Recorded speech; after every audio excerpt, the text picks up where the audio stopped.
I've been on a journey for quite some time. Mm, I had my first experience of oneness at 21. I'm 55, hmm and it was so beautiful. mm, And then life got, just kept going. mm, And then probably about 10 years ago, I had another experience. mm, And I was walking through a shopping mall, and it was, oh my gosh, unbelievable. I thought the first one was unbelievable. mm, And then that I had already started to dive deeper. And I think that I know it's just being present. And I know that's what it is. It's mm, just being present. mm. I mean, you're gonna correct me if I'm wrong. But I've had many experiences since then, maybe a moment, maybe an hour, maybe Yes. a couple of days. Mm, But I always fall back to getting lost in my mind, I guess. mm, And instead of just, it's just a being, and I know it is, but mm. I'm like, and I know I'm not losing anything. I know it's still there, Yes. but I'm like, okay, do I need to meditate more? What is going on? It seems to elude me, even though I know it Mm, isn't. yes. Well, it's good you know that because that's definitely the case. But it's really just that the personal mode is overlaid on impersonal being. So being able to consciously access impersonal being is the key, really. Have you seen any of the recent recordings on my YouTube channel, Wendy? Um, I saw, I made the appointment with you over a month ago, Yes. and I saw you interviewed, I don't remember her name, but I actually watch her quite often. Mm. She's blonde. I think she was a yoga teacher, and she puts a lot of short posts out. And Oh, I, Colette Whiteman, is it? yes. Colette, And yeah. there was actually another woman that was blonde, and I Mm. think she was sitting in her car, and she was like, "Wow!" So I watched that one too. Yeah, Um, good. so yeah, that's probably the most recent I've Yeah, seen. good. Well, let's just have a look because seeing your impersonal nature is actually very easy, especially as you've had some clear experiences. So we'll just have a look at that at the moment. So could you tell me if there are any thoughts arising at the moment? Mm, yeah, like boy, this ice pack is cold on my knee. Okay. And I wonder what David's talking about. But yeah, that's fine. Are there any emotions?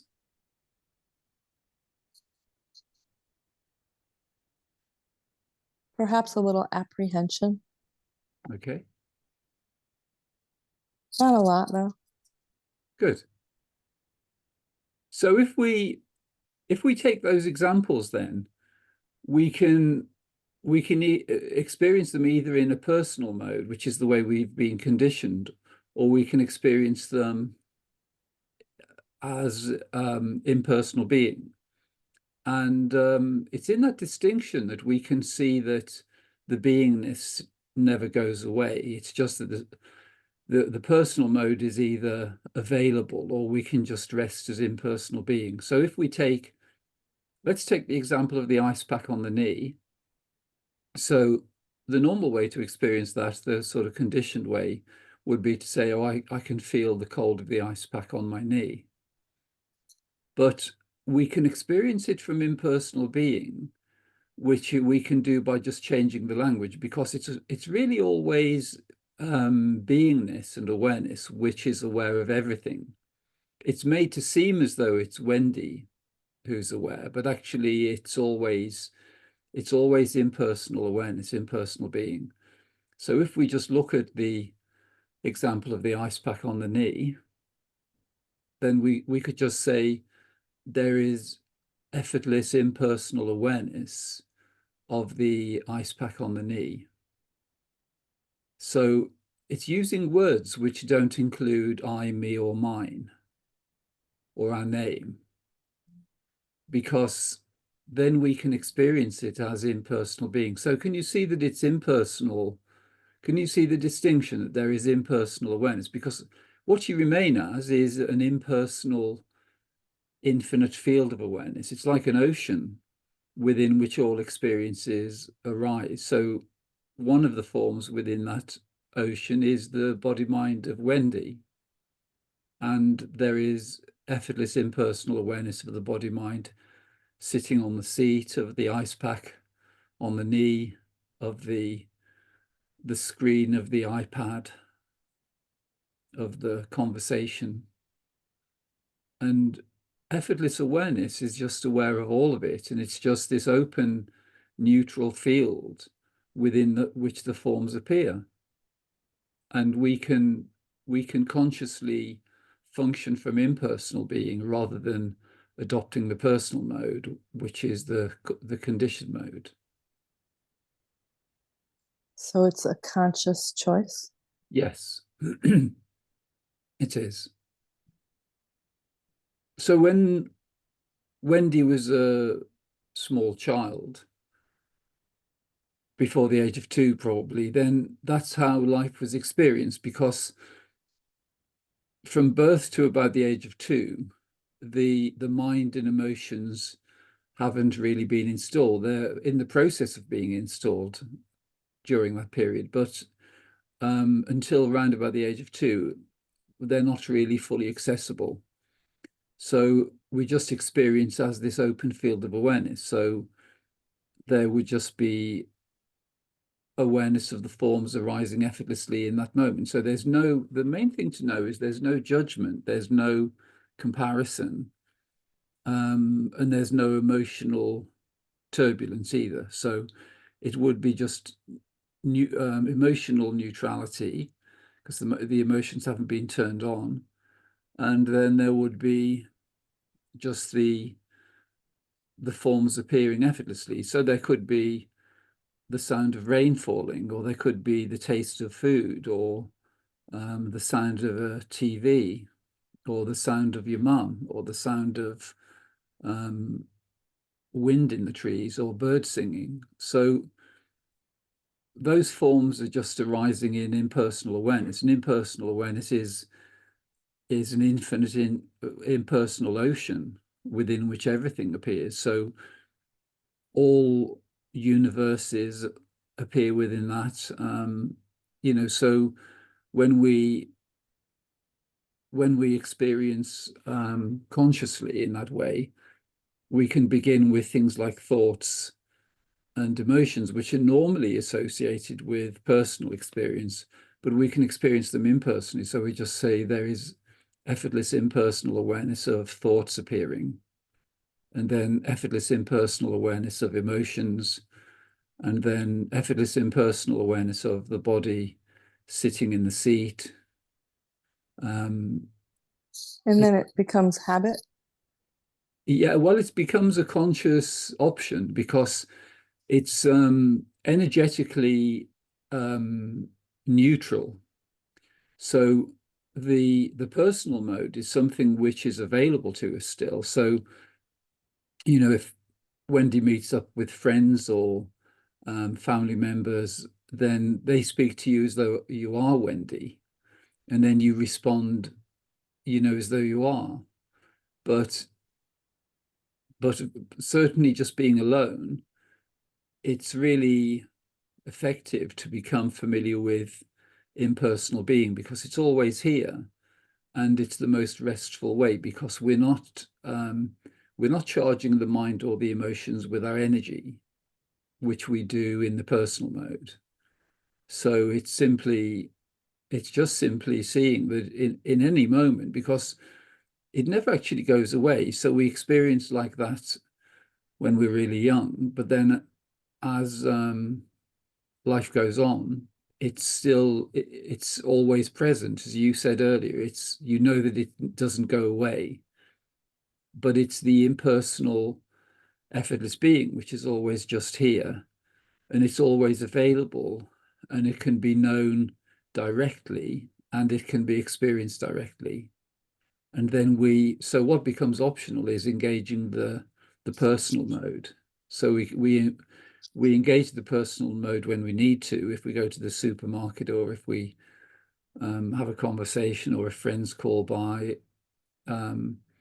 But impersonal being is the most economical way. And also, when we're resting as impersonal being, then there's the option, well, really, for more subtle experiences to come forward. So things like intuition or synchronicity, telepathy, those kind of things, and all creativity as well, all comes through from effortless being. So when I woke up this morning, I would have, instead of saying, I'm going to make bread today, I would have said, Effortless Being wants to make bread today. Well, it's really, it's just, it's utilizing it in quite a subtle way, because you could say the personal realm is like an investment. So the more we invest in the personal realm, the more energy is required to do that. Especially, you seem to have a very settled awareness, so there doesn't seem to be much emotional turbulence. But people who are experiencing emotional turbulence, it's quite energetically draining. And also, if the mind is constantly chattering away. But the benefit of it isn't that we make a practice of using impersonal language through the day. It's just really that once it's seen that impersonal awareness is there before the activation of the personal mode, then just by nature we rest as impersonal, effortless being much more, because it's a much more comfortable place to be. It's silent, it's peaceful, it's neutral energetically, it's aligned with our infinite nature. And then the mind and the emotions can be used in a selective way, where we don't really entertain the lower frequency emotions, because that, causes turbulence and affects us energetically. Yeah. But So, it's just really using those words a few times, over the next few days or weeks. You couldn't do it it's really just so that you look to see that effortless impersonal being is always there, and it's distinct from the personal mode. And once you've seen it a few times, you don't need to use impersonal language to remind you, because it's just kind of felt that it's there, and then the personal mode is activated when necessary, really.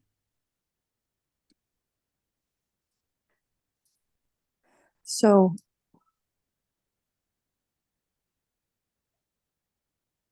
the interesting thing right now for me is when I'm alone, Mm-hmm. if I try to just sit and be, Mm-hmm. something will come up. Oh, I got to go do the dishes, or oh, I got to respond to so and so. Oh, I got to ice my knee. Mm-hmm. And then I get out of that just sitting and being. Well, it's possible.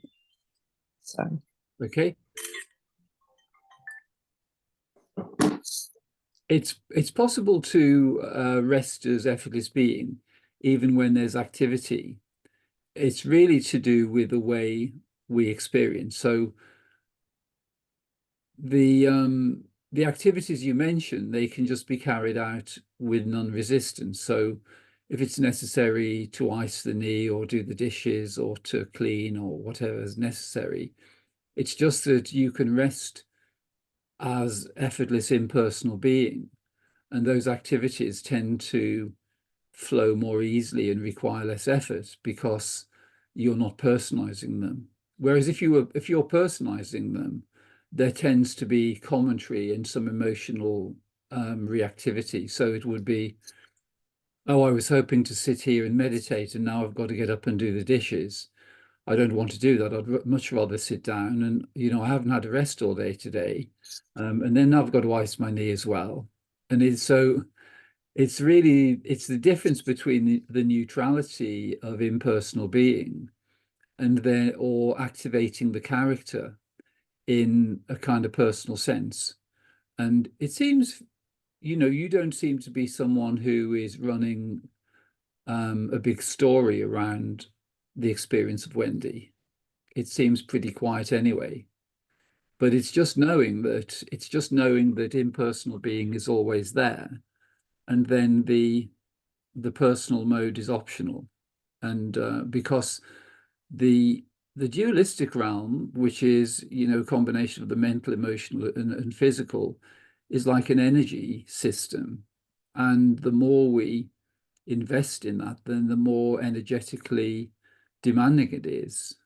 And you can see, people talk about the ego, but there really is no ego, because everyone is the infinite impersonal being in reality.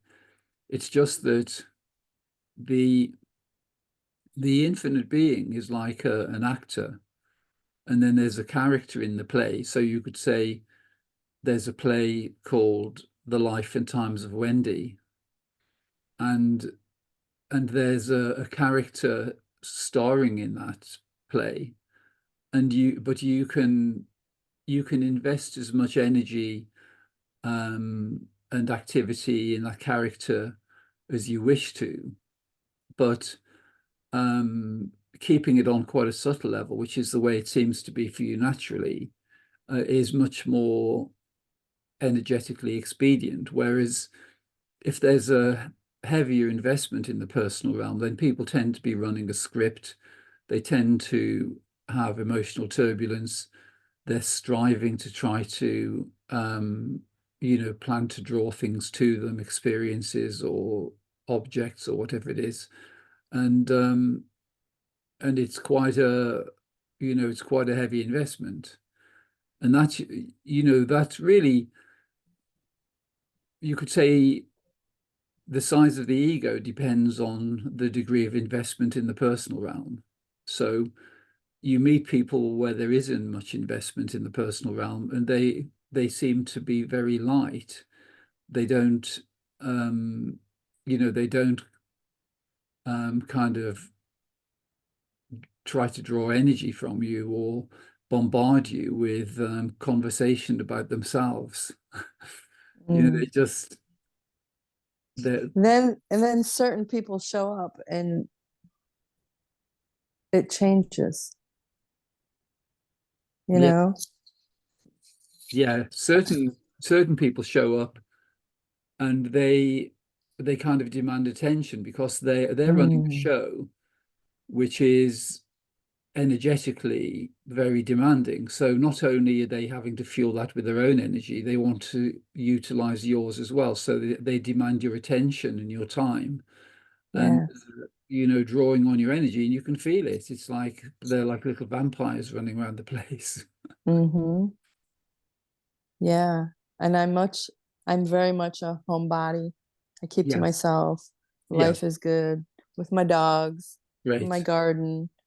And Fantastic. then somebody comes along and Yeah. I feel like I get sucked into their world. Well, it sounds as though your intuitive guidance is working very effectively, because what you're feeling in the way you're living, because being with animals, they're kind of reflecting the innocence of effortless being, because there's no ego there. They're not investing Yeah. in the dualistic realm. So you have the purity of the relationship with your dogs. You look in their eyes and you just see there's just love and effortlessness, and it's just a really simple relationship. So it's much more pleasant in many cases being with animals than with people. I agree. I agree. Yeah. So how do you deal with people? I mean, you got to deal with people. And they're all so very different. Yes. I would much rather hi and Yeah. run the other way. Yeah. Well, really, I think keeping it as simple as possible really is the way. But also, what you find is the more you're resting as effortless being, then the easier it is to deal with people because there isn't anything for them to push against. Because if you're just resting as effortless impersonal being, there's no competition, there is no conflict, there is no um, discussion really, because they don't have anything to push against. So that's really the easiest way to handle people, um, because there isn't, there's no benefit in trying to convince anyone of anything. Um, and from effortless being, what you find is that it has because effortless being is an infinite field, it's like a morphogenetic field. You find that the people you meet reflect your own consciousness, or the ones, if they don't reflect that, they don't tend to hang around very long. So, Mm, um, but you find that those where there's compatibility, they sort of recognize each other, and then there's a feeling of compatibility, and that can be very enriching. Then yeah, I'm really definitely. lucky that that's how it works. Um, for David Bingham, he doesn't initiate anything. He isn't trying to sell anything or to promote anything really. It's just being available. And but it tends to be frequency based because there's a kind of recognition. It's people such as yourself where there is already the knowing of effortless being. With you, it's really only a bit of fine tuning. It's just that, as you said earlier, effortless being is always there and it's actually fully known. And there's already been a withdrawal of the investment in the personal realm. You're kind of regulating the investment in the personal realm very carefully Mm, so that you're resting in peace, in silence, in love, and not putting yourself into situations where um, it's energetically depleting. yeah, yeah. But it's really knowing that effortless being is very simple because are you familiar with the idea of the koshas, Wendy? No, the So, koshas. yeah. Mm, So the koshas are five sheaths or five bodies. It's an Indian idea, but we all begin and remain as attributeless beings. So that really is just awareness aware of itself. So it's the simplest form of awareness, you could say. And then the first filter is called the body of bliss. So bliss is something which the more we can rest consciously as effortless being, then the more bliss there is available. And I'm sure you've experienced that. And mm, the way you gravitate towards animals and your garden and being alone, it's really that's what you sense, that the joy and the simplicity is just available. And it's something which it's very enhancing in that way because there's a feeling of unity really with the life forms around you, mm, and it's more easily available in those circumstances. And so the next kosher is called the body of wisdom, which is actually effortless being. So effortless being is where all forms arise equally and effortlessly. So if we take any moment, so from the moment of birth or before actually, but um, in every moment, there is simply effortless awareness, which is just like an open space within which forms can appear. And the awareness never changes, but the forms appearing constantly change. So in any moment, there are there are forms appearing, and they're particular to that moment. So in this moment, excuse me. I actually was going to say, I didn't mean to interrupt you, but I had on plant medicine that experience, Right. just watching it all just appear Yes. in this, Yes. right? And then I actually the time that I had a few days of just being, I no plant medicine, Mm. but it's almost like my experiences, the plant medicine would confirm, Yes. right? And Yeah. I had this experience of like looking at something and knowing that I was that, Mm. like a tree, or Yes. feeling the wind and knowing that I was the wind. It Yes. was really beautiful. Yes. Does that, okay, so that's the second kosha. Yeah. So that's effortless being. And so the body of the body of bliss is an infinite unified field of bliss. And then effortless being, or the body of wisdom, is an infinite unified field of awareness, you could say. And so the way you describe it is exactly the way it is, actually, which is where um, rather than experiencing in the subject-object mode, so rather than believing yourself to be Wendy, feeling the wind on your face, it's more that you, the infinite ocean of beingness and awareness, is aware of a wave um, of form appearing, which is the body mind of Wendy. And simultaneously, there's awareness of a wave of the breeze blowing against the face. But they're experienced from impersonal awareness. So they're experienced in the way you describe them, which is in unity. So the forms appearing Mm. in the body of wisdom are experienced as waves on the infinite ocean of awareness, you could say. So the more I sit in that place of the infinite awareness, the deeper the koshas go. Yeah, well, the more aligned you can consciously become with the body of wisdom or effortless being, and the nature of that is that things like creativity function effectively, um, intuition, inspiration, synchronicity, telepathy, because it's a unified field. So you're experiencing as the field rather than Mm. believing yourself to be this separate being. And really, what plant medicine does is it turns off the dualistic mode. So it turns off the personalized realm. But that makes sense. But then why do I turn it off? Why do you turn the why Why do I turn it on? I should say oh, the what do you dualistic yes. mode. When I've been there, Yeah. I've lived in that space Mm. consciously. Yes. And then, so the last time that it was huge, I had it for 3 days.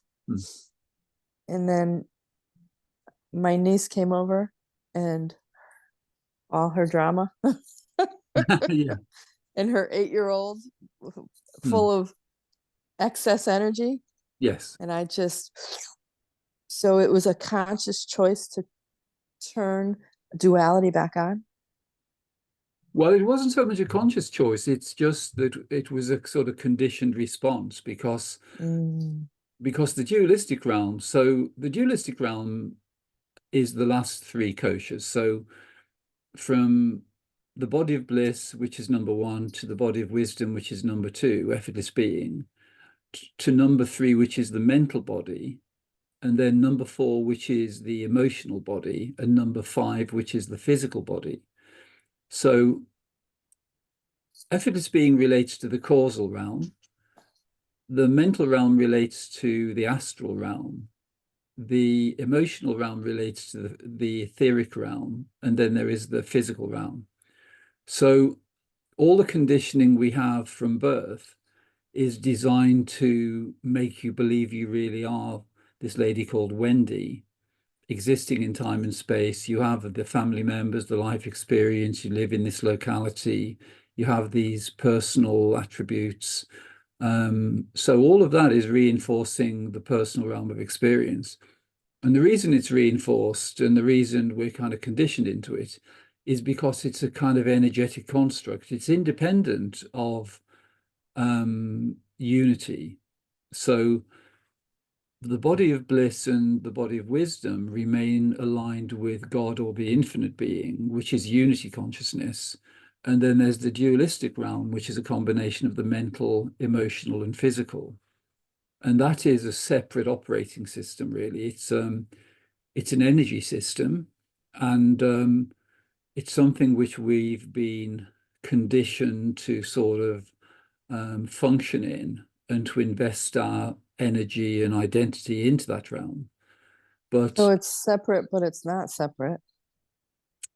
well, yeah, well, it in a if you think of it like a computer game, so in this world there is unity consciousness, um, and then if you go to if you go to a fun fair or something, there could be like a game there, a computer game, and the rules of that game are that the game is trying to take all your energy, and your objective is to get through the game and keep all your energy. So that's really how the dualistic realm works. So it's when I say it's a different operating system, it's that unity consciousness, which is in alignment with the infinite being, is a benign kind of intelligence, whereas the dualistic realm it has this sort of energetic aspect, and it's described in different religions, really. But um, it's knowing that the personal realm is something which is optional, and you can invest um, as much or as little energy in the dualistic realm as you wish to. But it's just that the conditioning is designed to put us into that mode, because everything in this world, so the education system, the language being used, um, all of the aspects here to do with the human structures and the religions are all designed to keep us engaged in the dualistic realm. Yeah. But when you realize that actually effortless being is independent of that realm, then you can consciously align with effortless being, and then you can regulate the degree of investment in the dualistic realm, which is what you've done. Mm. But it's knowing that it's when you see the distinction between unity consciousness and the dualistic realm, then you can consciously align with unity consciousness, with effortless being, and then the degree to which you invest in the personal realm, which is something you can regulate. But the way it is in most forms of spirituality, it's the idea that you are this person, and then you have an experience of unity consciousness, and then you're back as the person again. But It's what it feels like.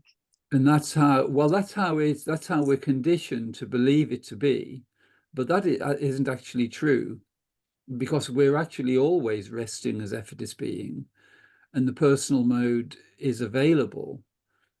But when And we when I'm there, I know that. I yes, know that beyond a shadow of a doubt that yeah, that is all there is. yes, And it's so effortless to be.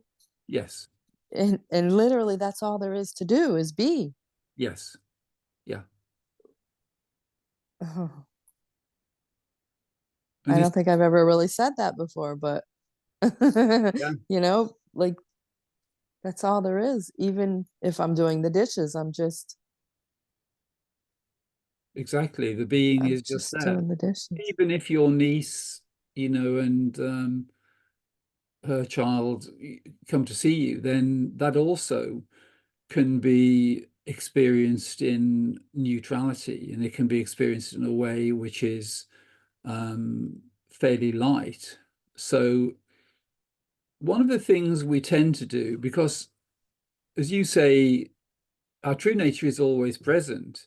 It's just that the dualistic realm likes to make it appear as though it becomes obscured in certain circumstances.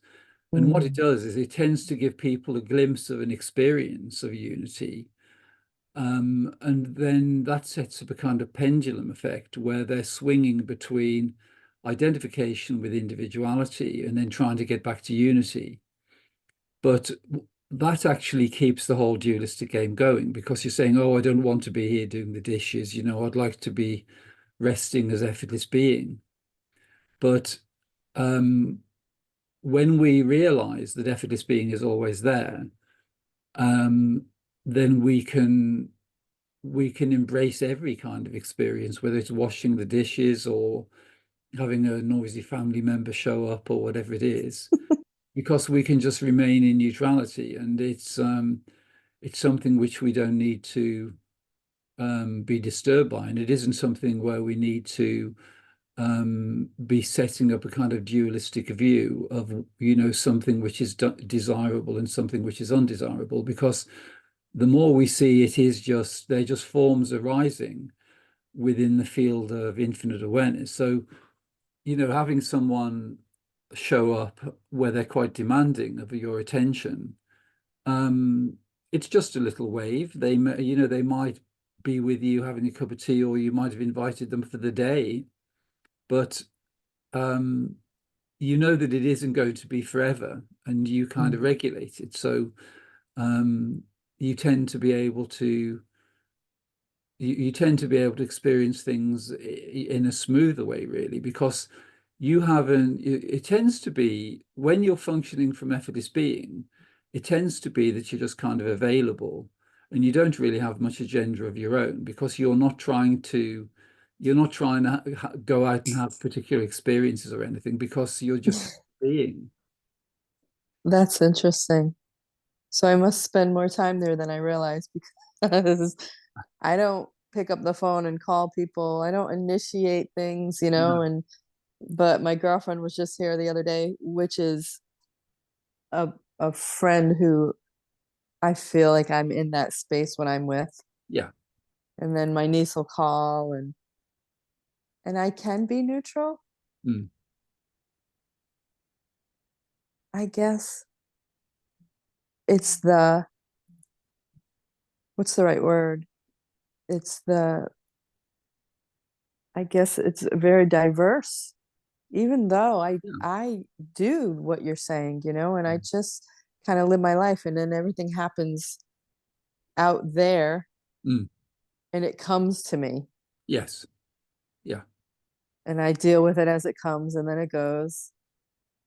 Well, that really shows how aligned you are with effortless being, because the intelligence which is coming through the body of wisdom will organize things for you without even trying. So life becomes quite magical, really, because things are taken care of. There may be some activity you need to do, but it tends to be that it's in quite a balanced way. And because you're not striving, and you're actually functioning from a feeling of satisfaction, and that there's a sense of fullness already. So you don't feel as though anything's lacking. So you're not striving. Most people, where they're involved in all kinds of activity, mental, emotional, and physical, it tends to be because they're holding a mindset that there's something missing from their experience that they need to add. And they're trying to add that, by listening to the mind saying, oh, well, if you have this possession or that experience, then you'll be happy. But it's a never-ending search, really, in that sense. But the simplicity of the way you live, you're functioning primarily from effortless being, and really with the people that do show up, it's just really the easiest way to handle it is just to be completely wholehearted with them, because you can have a lot of fun sometimes. if someone shows up and they have, you know, they're say they're very invested in the personal realm, they're looking for relief from that. So you can just have a good laugh with them. You know, that tends to be the nicest thing you can do, really, because it gives them a sense of relief. Um, and but intuitively, I'm sure you just know how to handle things in that way, where you know you can regulate it as well. Because if someone's too demanding and they're over reasonable, they're unreasonable, then it's just a matter of deciding how much time you're willing to give them, and And then I'm you busy. call it a day. You Yeah, know, then I'm busy. I can't, no, I can't have company today. Yeah, I totally get that. I guess for me, the kosha of bliss. So I'm going to write it down so I can see it. Mhm. There's the KOSHA. Yes, There's bliss. yeah. There's Well, before you. bliss is your infinite nature, which is attributeless being. So that's really that's What's really it? What is it again? well, it's the easiest way to describe it is as attributeless being. So it's attributeless in that it doesn't have any characteristics of its own. So it's a bit Yeah. like it's an infinite field of awareness. It's like an infinite field, you know, similar to a cinema screen in a way. So anything can be projected on that screen of awareness, but it has no qualities of its own, you know, so because it's just available to support any experience really. So that's really and so attributeless awareness is in Indian terms, it's described as Rishi, Devata, and Chandas. So Rishi is the knower, Devata is the means of knowing, and Chandas is the known. But all that really means is awareness aware of itself. So in attributeless being, it's just awareness aware of itself. And then in each of the koshas, it's still only aware, it's only ever awareness aware of itself, but it's in a kind of disguised version. So in the body of bliss, it's awareness aware of bliss. In effortless being or the body of wisdom, it's awareness aware of all forms arising equally, effortlessly, and impersonally. And then the mental realm, it's awareness aware of whatever the thoughts are appearing.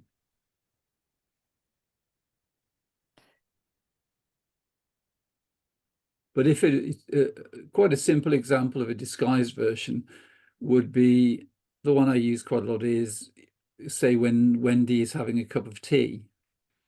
So it's still Rishi, Devata, and Chandas. So it's still awareness aware of itself, but it's a disguised version. So the Rishi, um, the knowing aspect of awareness is disguised as Wendy.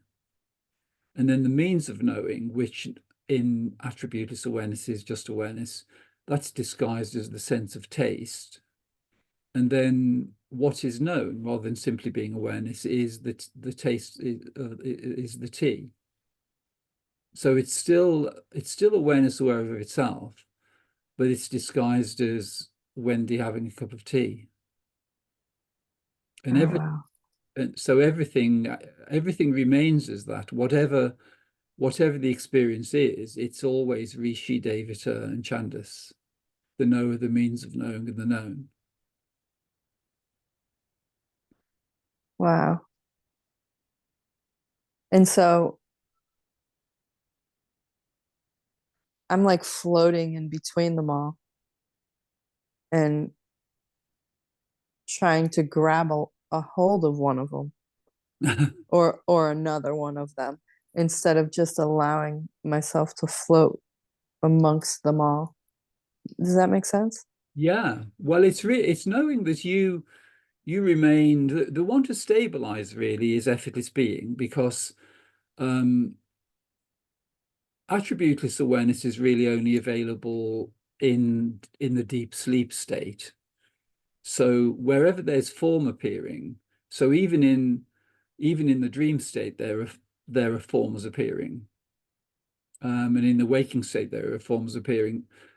But the main thing is to establish effortless being, because you then establish neutrality as the sort of bottom line, and then all forms appear equally and effortlessly, without the necessity of engaging the mind or the emotions or the body. And But effortless being is just, it's like a knowing. It's just a being. I don't. I. It's it's the you sim can't even. it's Yeah.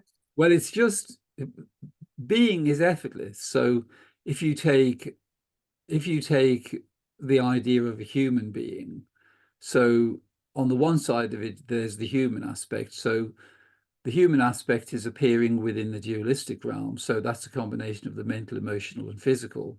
So you could say that's where Wendy shows up, and can activate, the mental, emotional, and physical realms can be activated, um, once there's a sense of personalization. But the beingness is what you are effortlessly. So the beingness is there before the activation of any of the, um, Before Wendy, yeah. I used to. If somebody would talk, like, I don't even know how I'm going to describe this. If I would talk about myself as a child, Mhm. I could feel into myself as a child, but it was the same, it's the same self, Yes. right? And Yeah, I could say that to people and they wouldn't understand me. There's something there that never changed. exactly. It's But I was calling it Wendy. Yes. So it isn't Wendy that No, didn't change. it's impersonal being, which you've always remained as, because you never actually became Wendy. You've always just remained as impersonal being. And so when the body mind of Wendy was 2 years old, there was effortless awareness of the body mind of a 2 year old child. And but the ability to experience and know effortless being as a child is much easier, because the mind and the emotions and the physical realm haven't been installed in so intensely then, so they're not so familiar. So resting as effortless being is, it's much more easily available, in childhood, as long as there hasn't been trauma. But then when we rediscover effortless being, because it's, as you say, it's never gone away, it's always just right here.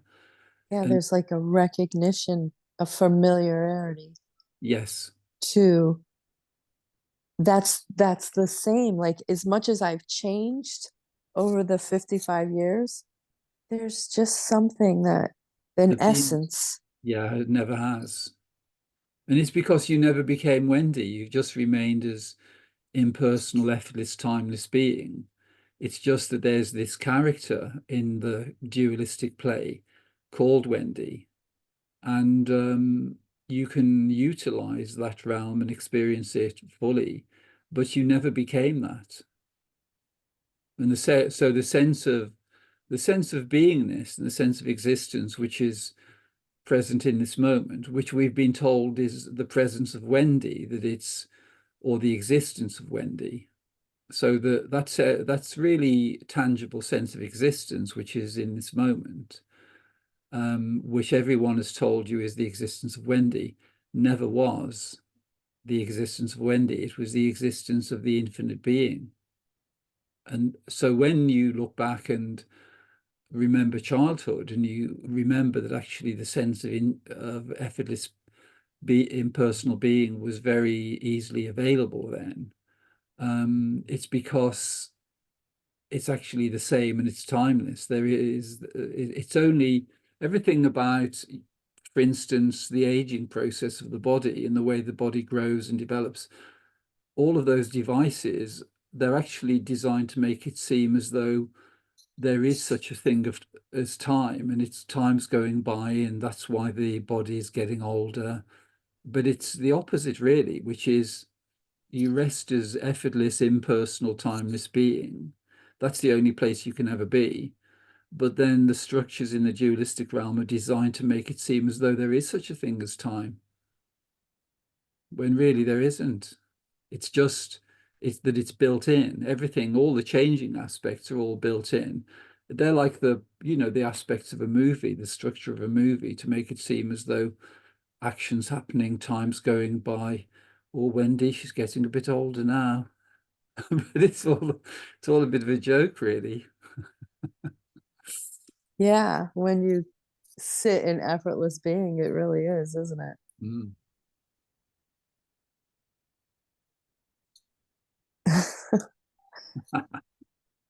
it? It really is. Why then does it always feel like it comes and goes? Well, that's Because I, it's because it's the because conditioning. the conditioning. How And do you break the conditioning? well, the easiest way to break the conditioning, well, the main one is just to see that effortless being is always there. And Just keep looking for it so, and finding it, well, or I should say. yeah, it's just kind of knowing that it's there, and having that sense of familiarity. And it's what you've intuitively been aware of and what you've intuitively remained as. But the thing which creates a sense of duality, really, more than anything, is language, because language is casting a spell of individuality. So if we're using words like I, me, or mine, then while we're using those words, it's like the script in a play. So you're activating this character called Wendy. So she's delivering these lines. Oh, I have to go to the shop. Oh, my niece is coming over. I've got to go and do some gardening later on. But it's all of those. It's always in the language, and in the language it creates the thought structures as well. So when we're thinking in personalized terms, then we're kind of consenting to a sense of individuality without even realizing. But you can break that spell in a way just by saying there is effortless impersonal awareness of a thought stream designed to make it appear as though I'm existing as a separate being.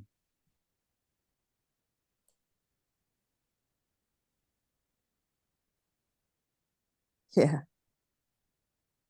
Because that's all it is. The only I mean, a lot of forms of spirituality and therapy are to do with kind of battling with the ego and trying to get rid of the ego. But actually, there is no ego. There is only effortless, impersonal, timeless being right here and now in this timeless moment. The only way a sense of individuality or ego shows up is if we're using words and language, which reinforces the idea that we are existing as a human being. So if we use words like I, me, or mine, then we've animated the character to make it seem as though there really is a separate being when there never was. In the same way as an actor shows up at the theatre and he delivers a few lines, and it makes it appear as though, there's the character on the stage in the play, when actually it was just the actor. He's just had his tea and he's just shown up to do his shift, and then he goes back home again. But that's all it is, and there is no battle. It's just to do with the degree of investment, because everything in this world, because it's like an energetic challenge, really, the dualistic realm. It's designed to divert our attention and energy into the dualistic realm. So the more the more people are striving to maintain a sense of individuality, the more effort is involved in that. But it's actually counterproductive, because what they're looking for is peace and happiness, which is already there as effortless being. But they think, oh, if I have a new car and if I get this job and there's a girl I quite like as well. If we could get together, I could be really happy. And it's all of this stuff with all this content when really, Makes it interesting. well, it's just a little, because everyone is the infinite, effortless, timeless being with eternity on their hands. They just need a bit of entertainment, really. Yeah. Yeah. But Yeah, the it way it's makes it presented, interesting. yeah, but the way it's presented, it makes it, most people feel that the dualistic realm is compulsory when it's really optional because we can determine the degree to which we invest in the realm of personalization and duality. So, you've opted out largely. You're probably only investing about 5 or 10% in the personal realm. Yeah, and it's mostly with my family, Yeah. you know? Well, you show up as the character. The only time you really show up as Wendy is when you're with your family members. The rest of the time, you're just resting as impersonal being because you don't need to show up as Wendy when you're with your dogs Yeah. or when you're with your plants in the garden.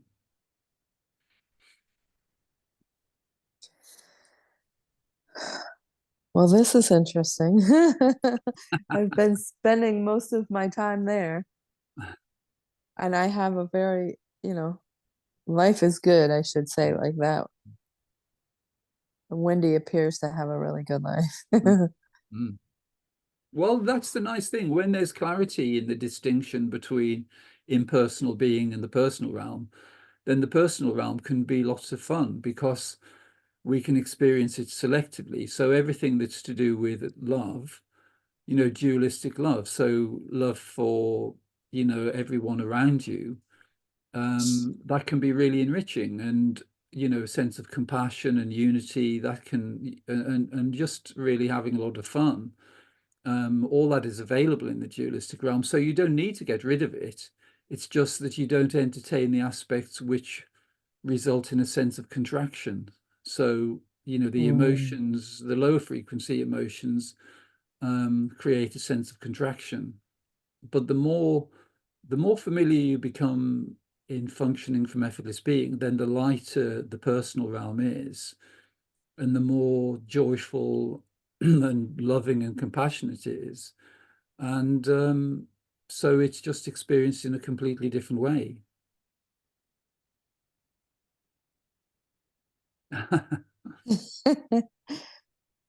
Yeah,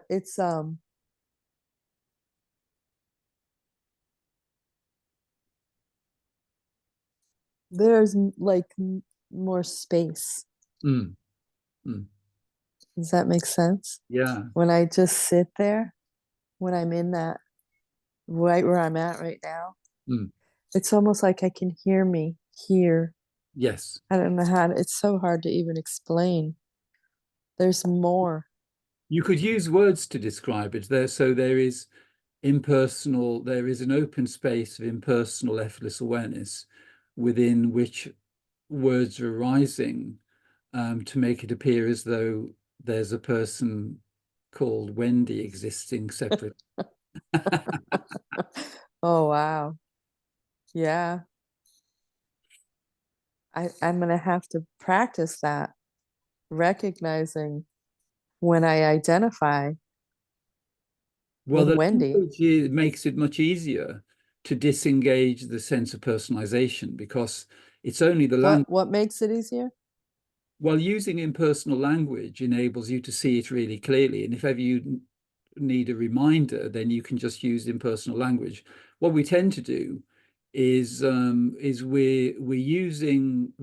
a sense of impersonal being, but then as soon as we start using language, we say things like, "Oh, I can sense that there's this, I can feel this behind me," and so we're actually using personal language. There's a sense of impersonal being, but when you see that impersonal being is distinct from the personal realm, then you can use language which maintains that distinction. So you can just describe it impersonally. So there is impersonal, effortless awareness of um, the body mind, and there is impersonal effortless awareness of space around the wave The of body body. mind appearing within effortless being. Infinite awareness just saw a spider crawling on this body mind. Oh, so something I used to do after I would have these oneness experiences, I could recognize that this person was being silly, doing something frustrating, and I would say something to myself like, "What am I trying to show myself? Like, what am I?" Because I wasn't seeing them as separate, yet I was seeing them as separate, but I was still identifying with I. But I was identifying with I as all of it. Yes. That wow, it's just so.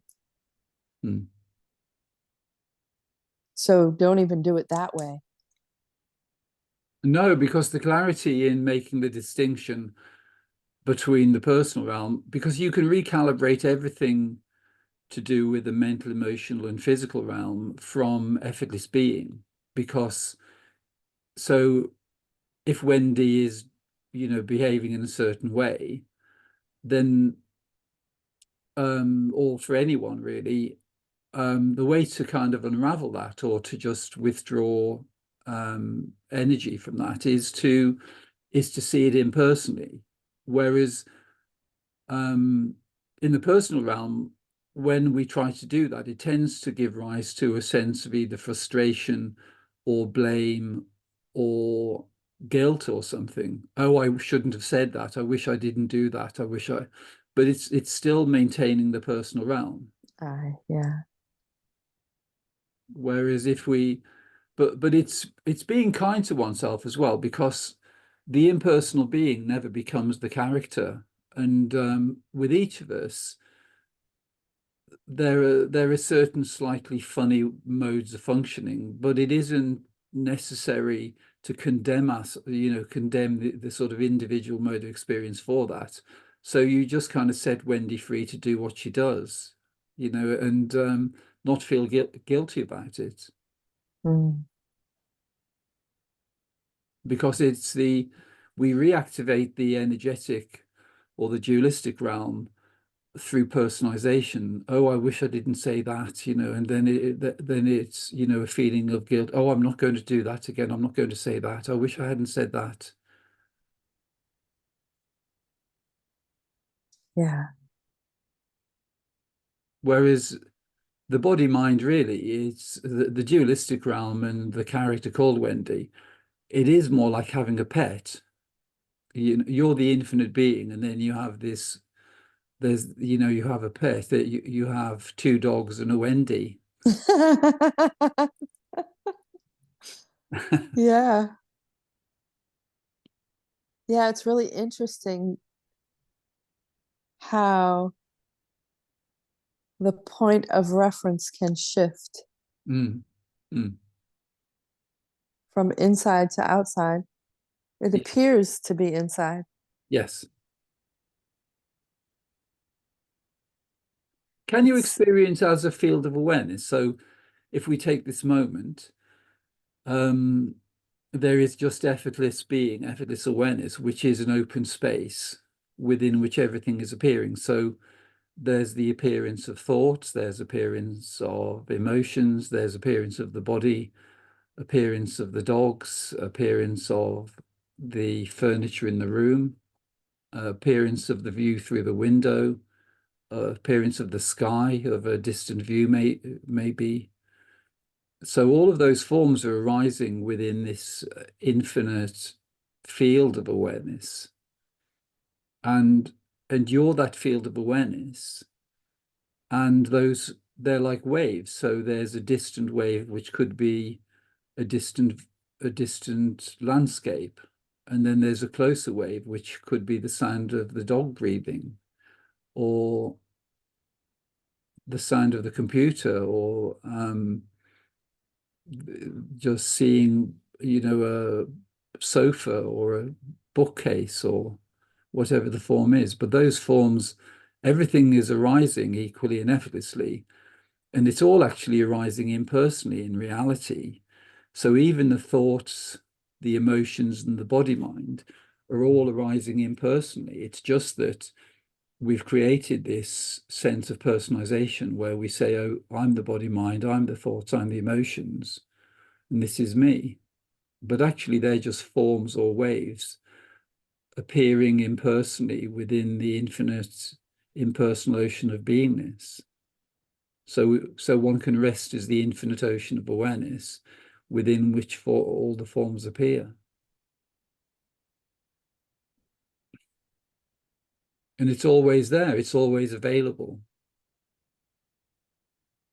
And then if you wish to, you can engage the personal realm. You can pretend you're Wendy for a while. Quite like just being in that space, like I could see. Mm. I could see what I can't see. Yes. I quite like that. Mm. Yeah. That's infinite awareness. Mm.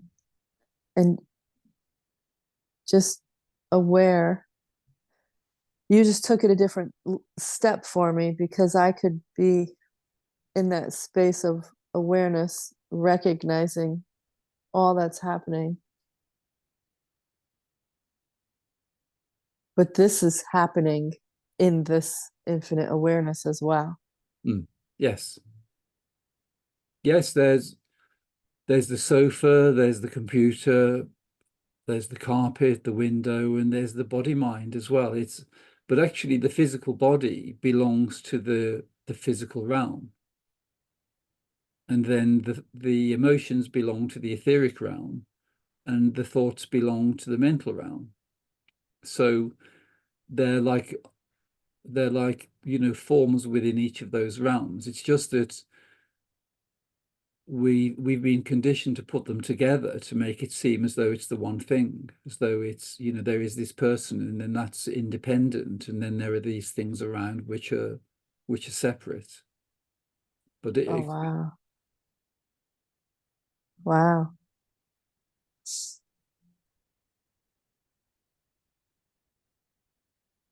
But they exist alongside each other, actually. they do, yeah, yeah. And we forget that. Wow. I never looked at it like that before. I think I want to read a little bit about the koshas.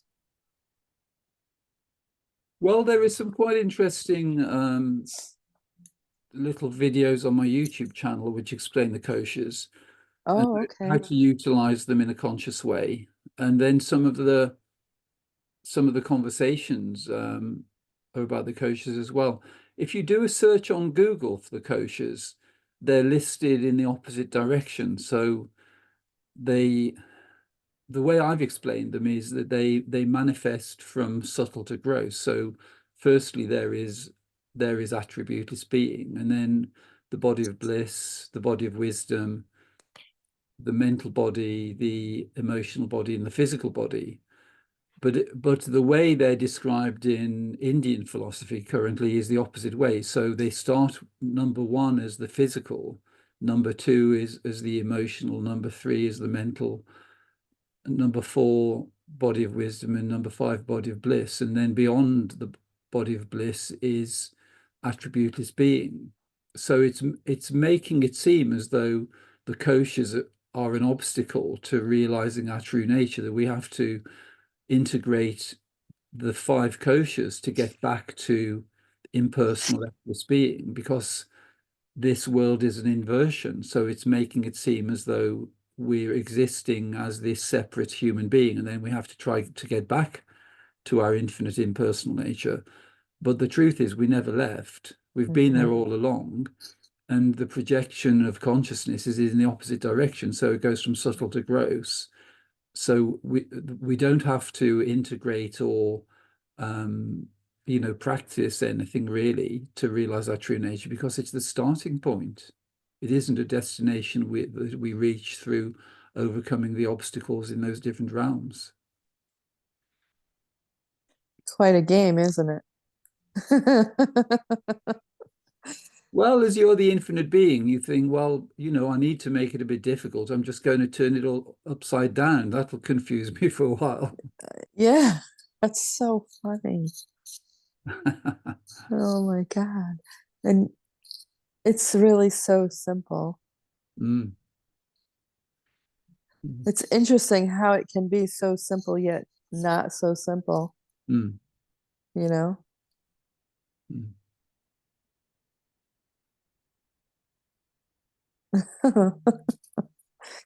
It's really,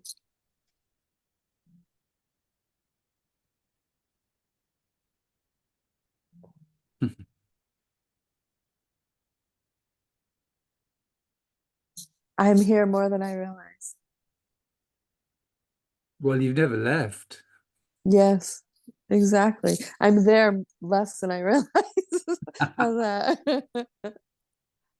Yeah, That's the crazy thing is that everyone is already, it doesn't matter who it is, everyone is already existing and remaining as the infinite being. We can't be anything other than that. The only thing we can do is we can engage the mind and run a few thoughts and emotions to make it seem as though we're not. And while we're running those thoughts, especially if we're engaging language, in a personal mode, then we can create a sense of separation and, to seem as though we have to get back somewhere. Oh, I need to see if I can get back to my true nature. yeah. But it's only because we're using those words, I need to get back to my true nature, which is, and So it's it's only while we're using those words that there's a sense of not being there. But if we just stop, there is just effortless being, and we're already there. yeah, that's what I was just gonna say is it's hard to talk. You Takes know? effort, doesn't it? Because it's I remember that as a boy that I've mentioned this a few times that, some of my family members, they said, well, we thought there was something wrong with you because you didn't really speak, and you, even when you did speak, it was pretty slow. And we thought you were, had some sort of deficiency. But it's because the efforts involved in engaging the human realm, engaging the personal realm and pretending that you are this person takes a lot of effort. It really does. Like I couldn't even imagine, but it really does when you really think about it Mm. because it doesn't make sense No. to say it that way. Mm. It's much easier to just be quiet and be the observer. Mm.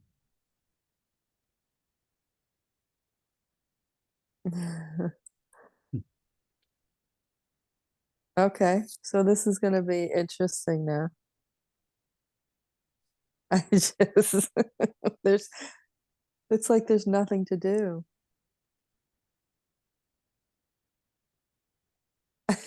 What do? You just there's you just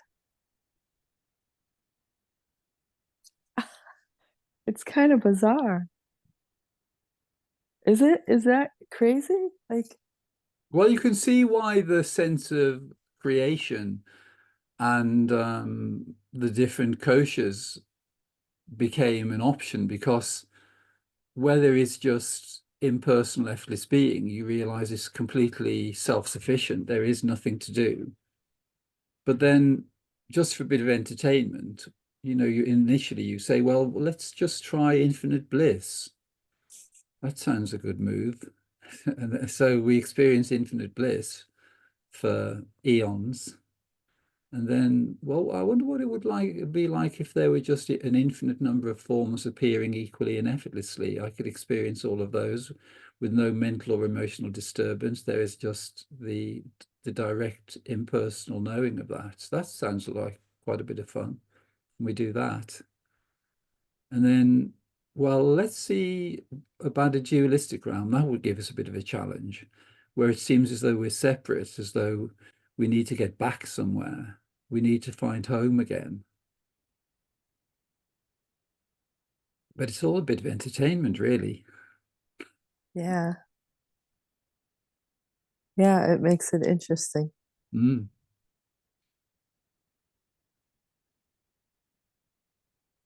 So the plant medicine is coming back to me again because there was one experience where I was like, this body is so perfect because I couldn't experience any of it without it. mm, mm, The thought of having this is what makes life, if you want to call it that, fun and exciting and scary, and like mm, the profound gratitude I had in mm, that moment for my body, mm. for The physical body. the physical body. Yeah. Mm. Yeah, I was just thinking it's the appearance of a body. Yeah. Well, we Wow. also have the etheric body, the astral body, and the causal body, and the body of bliss. Etheric, astral, and causal. Yes, and the body. What and bliss. Yeah. So to experience as infinite bliss, we're experiencing as an infinite field of bliss. So it's just completely impersonal. It's completely self-contained, and the only thing present, the only thing known is bliss, knowing Been itself. there, been there many times. Great. But And I then, don't understand what's etheric and casual, causal. well, the causal is the causal is effortless being. So that's the most subtle one. So that also is an infinite field. So if you if you're experiencing unity consciousness, you're experiencing as the causal body. So the causal body is like an infinite ocean within which all forms are appearing. So the causal body is just infinite. It's an infinite impersonal field, and all the forms appear. So the all the forms appear within that. So just the way we describe that experience of unity, the way you sense that, where we just notice that the clouds are appearing within it, the landscape appears within it, the objects in the room appear within it, the physical body appears within it, the thoughts, emotions, sensations, perceptions, they all appear within that. Everything's in it. So everything is appearing within that. But it's an infinite impersonal field. It's called the causal body, but as the body of bliss is an infinite field of bliss, the the causal body is an infinite impersonal field within which everything, all forms of manifestation appear within the causal body.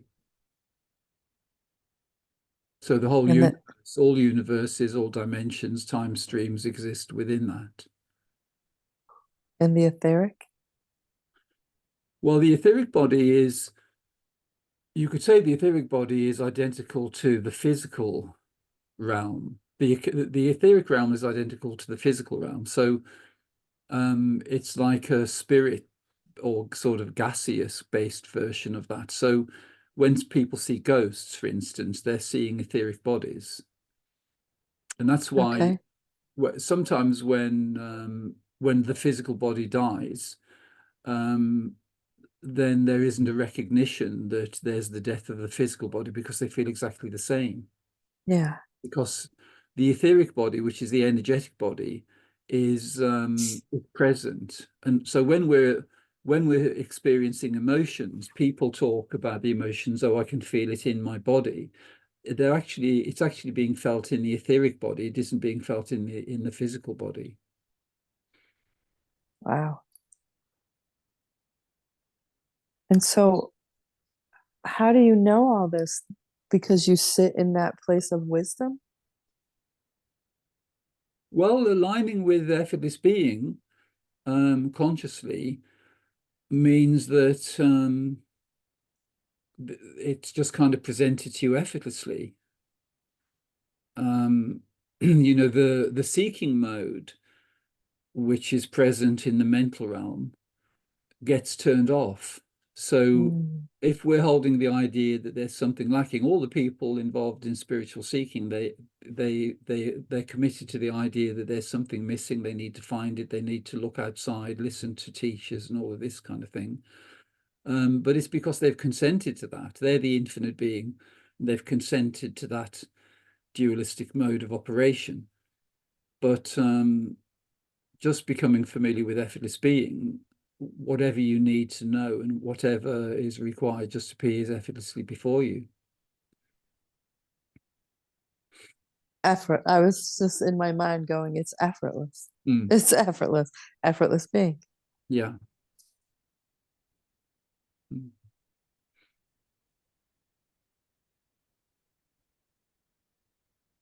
Mm.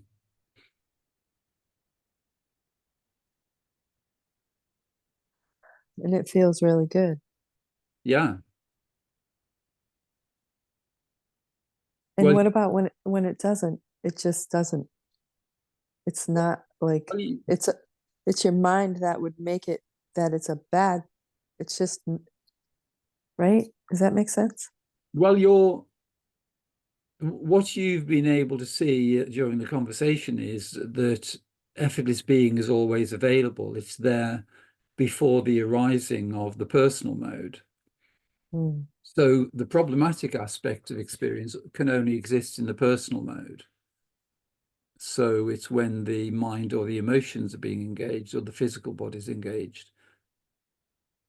And so if there can be certain tendencies like emotional or mental tendencies which can give rise to suffering there, so there can be invitations into the emotions or into doubt or various limiting experiences. But it's quite easy to make the distinction between the dualistic realm and unity, because everything coming from effortless being has a sense of expansion, whereas everything coming from the dualistic realm has a sense of contraction. So the thoughts or emotions or experiences being generated in the dualistic realm, you can sense where they're coming from because they make you feel limited, restricted, and contracted. Whereas the content coming from your infinite nature has a feeling of expansion, love, infinite possibilities, and effortlessness. So if there was a feeling of contraction or whatever, Yeah, just kind of sit back and feel into that effortless being, yeah. and it pretty much just goes away. It does, because we can only take delivery of the disturbing content if we're showing up as an individual. So it's only if we feel that we are a human being in time and space that we can take delivery of the disturbing content. But what's always there is, even so the personalized mode would be, so say there's a feeling of anxiety in the personal mode. The language being used would be something like, oh, I feel really anxious. I have this meeting tomorrow and, I'm really anxious about it. But that's in the personal mode. We can experience it from effortless beings, so that even if there is a slight anxiety, we could just say there's effortless impersonal awareness of an invitation into anxiety. And if we experience it that way, then we're not personalizing it. So we're not plugging our energy in and fueling the anxiety.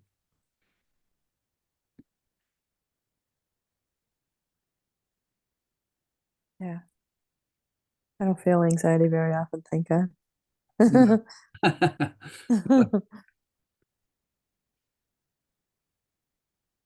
Wow, David, you helped me to see that it's simpler than I thought, mm, than I, ruminated in my mind. mm, Much simpler. mm. Good. Go see, go see, go see. My dogs are like somebody's home.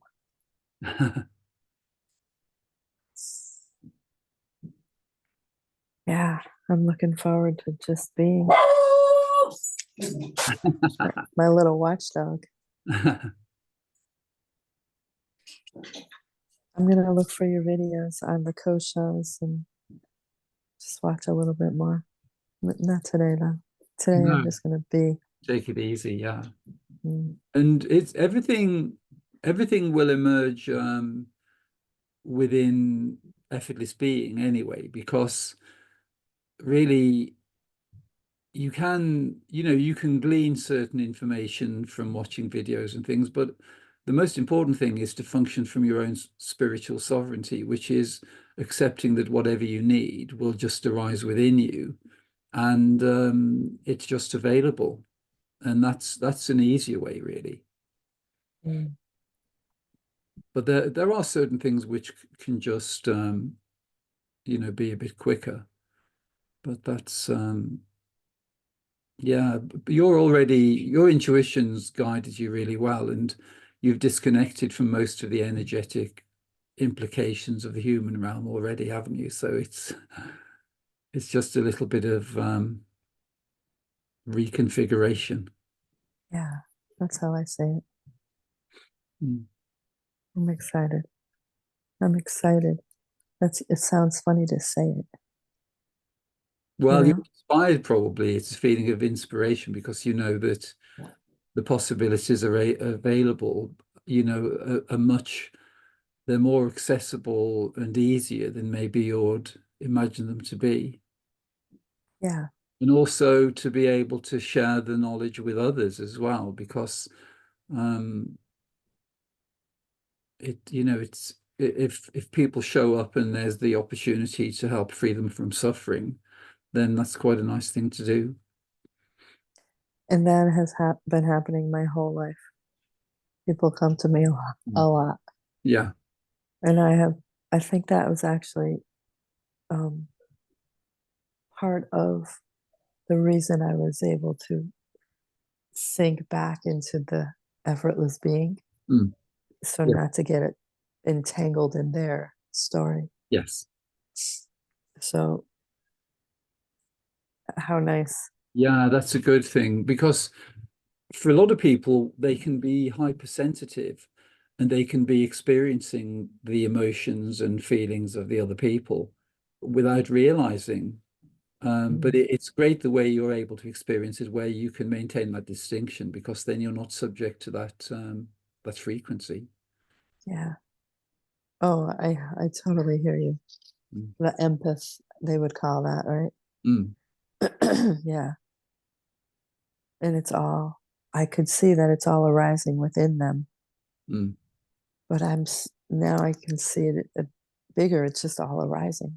Mm. Mm. It's just all arising. And then this is the tricky part, consciously choose Yeah. to step into the human realm and experience that, Mm. or to just witness it. Mm. I'm really grateful. Great. It's been lovely to speak with you. You too, David.